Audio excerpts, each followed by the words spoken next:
When I first started making guitars, there were so many things that I didn't know. One of those was how to properly use a block plane. And it wasn't until years later that I began to wake up and realize that if I paid a little more attention and spent a little more effort and time, I could do so much more work, so much better, more efficiently. And it turned into an artful and beautiful process that I still really enjoy every time I get to do it. And this works for any tool. Today we're just going to be talking about how to use the block plane, and we're going to get into some of those finer points about why it's so important to master those fundamental skills.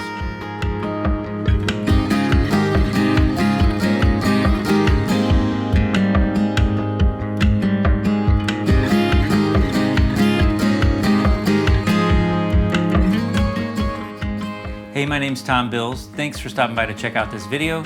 Today, we're going to talk about the finer points of how to use a block plane. But before we jump into the good stuff, there's two things I need to tell you about just to give you a little context and frame of reference so it all makes a little more sense.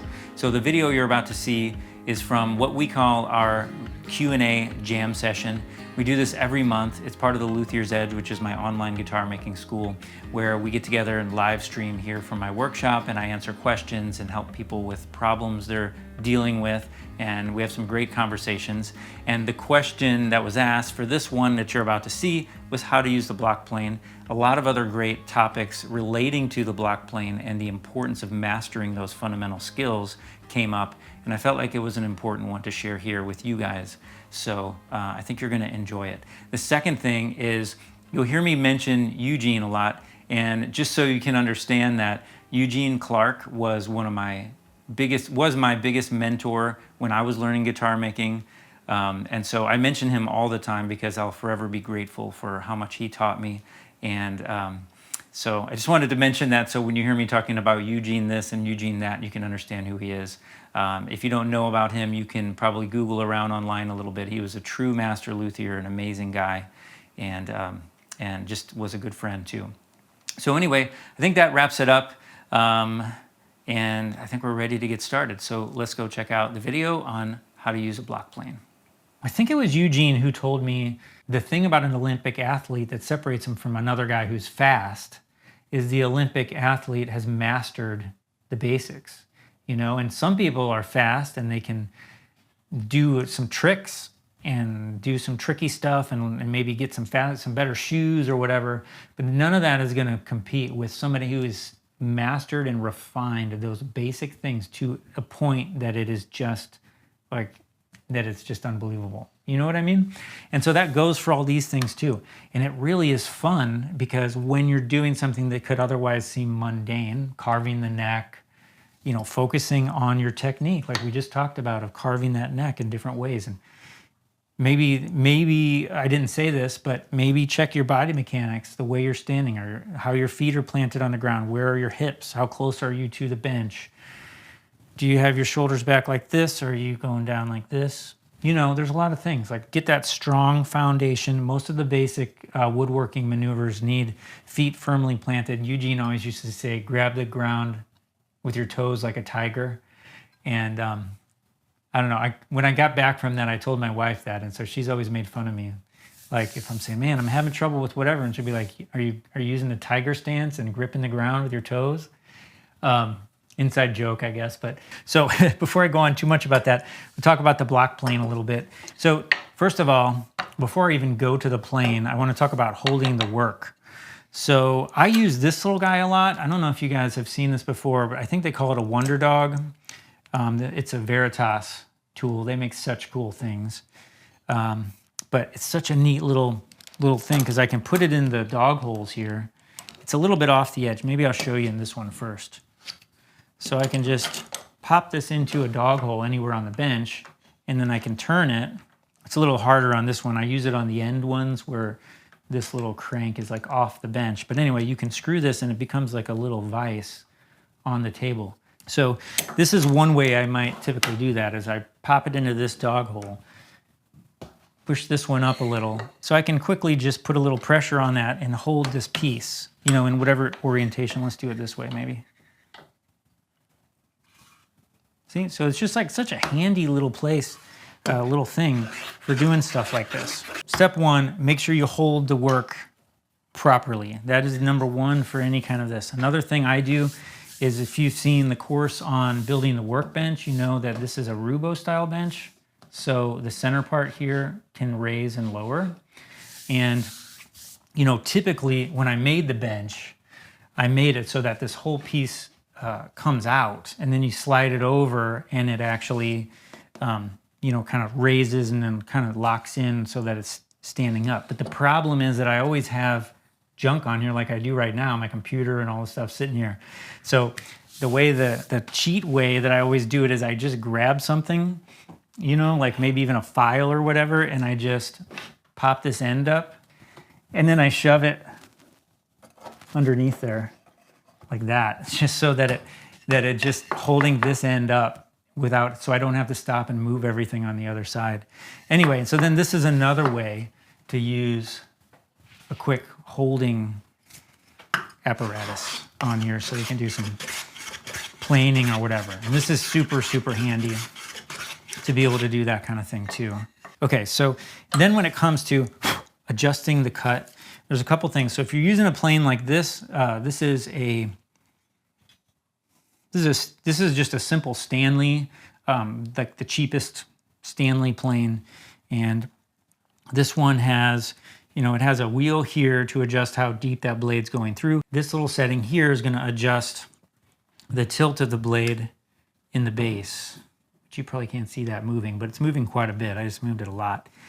And then it has, this particular one has the front of the plane here can actually move a little bit as well. Can actually to increase or decrease the gap right there. This one is a lot more simple, and it's essentially just has a wheel here to hold that blade down and lock it in. And then it has a little wheel here to let that blade go forward or pull it back.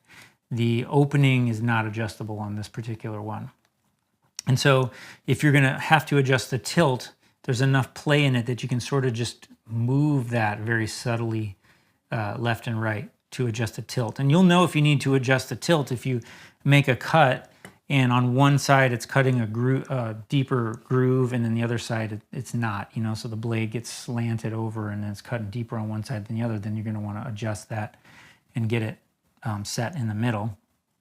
But typically I start, you know, you feel it, I feel it with my finger to see, now that's almost nothing. So I can start there, and of course, again, you wanna work on your body mechanics.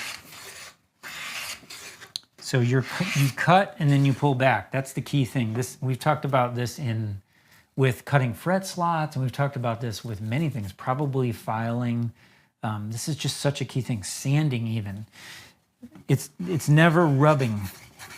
You know, it's always the mentality, and this is another thing from Eugene that he opened my eyes to. I was completely oblivious to this, but it changed everything when I started thinking this way, is that my consciousness is right down. It's like I can see it, this edge, that razor edge as it's going into that wood. And that's what I'm kind of looking at in my mind. Not really consciously. I guess at one point it was conscious, but not anymore. And so I'm seeing that, I'm seeing the force like focusing down right, all the force of my whole body is going down, funneling down to that point of that blade. And it just changes there's a subtle change that happens when you do that. And it just kind of pulls you away from the more brutish kind of like rubbing and just big motion with a lot of wasted energy to something where you're really just, it's almost like trying to chop a brick in half or something in the martial arts. It's all about focusing that energy, channeling it, and multiplying it to do the work. And it gives you more control. So it's a cut. The cutting action is more intentional. That's the word, super intentional. Okay, so I'm getting super, super, super thin shavings. If I decide I want more than that, I can loosen this a little. And I'm just gonna go a little at a time until you get it where you need it. So even though that was a little, it was a lot more. So my approach and how hard I'm pushing on this is also changing. You can see what we're getting here now. It's a little thicker, and that might be where you want to be. So if you're on like a flame maple or something that's giving you issues with tear out, you're going to want to pay attention to, number one, run out. So if you start to go in and all of a sudden it goes and it grabs and wants to chip, that's another reason why I'll start a new guitar top or something like that with almost no cutting happening. I'm gonna have that blade way out and barely cutting at all, because if I'm gonna hit the wrong direction into some grain run out or something, where those ends of that grain is gonna get caught and start to chip and tear, I want it to be as minimal as possible, and I want to be able to sense it. So I'll go through real lightly first and look for that. Again, same thing with flame maple. I want to figure out, I got to get to know the wood. Is it going to chip? Is it going to let me do this? Sometimes, if it's very stubborn, you can start cutting on a skewed angle. So like if you can see my plane there is sort of on an angle that way. So I'm sort of more of a slicing action. You might want to try different, flip the workpiece around and find the sweet spot. If you're hand planing a guitar top, it's always a process of getting to know the wood. Once you know it, you know that, oh, this direction needs to go this way, or this side of the top wants to go this way, and this section here only wants to go this way. When you carve an arch top, that's really what that's all about, is getting to know that thing. So hold the workpiece, start with your blade very low, very easily, start bringing the cut in. You could even start with the blade not cutting at all, just very easily bring it in. You want to find out, is the blade lined up left or right? You want to find out, will the grain allow me to do this without ruining this piece of wood? And you also want to make sure that your body mechanics are right and that your piece of wood is firmly held in place in whatever way that you need to do it. I hope you enjoyed the video, found it helpful. Maybe it inspired you to spend a little more time working on those basic fundamentals. I think they're so important. And if you'd like to be there and be there live streaming in our next Q&A jam session, check the links below to learn more about the Luthier's Edge, everything that's included, and how to join. And remember, mastering those fundamentals, mastering those basic techniques, we feel like they're boring when we first start out, but those are the things that give you a firm foundation, and they're gonna set you up for success in everything that you do in your guitar making.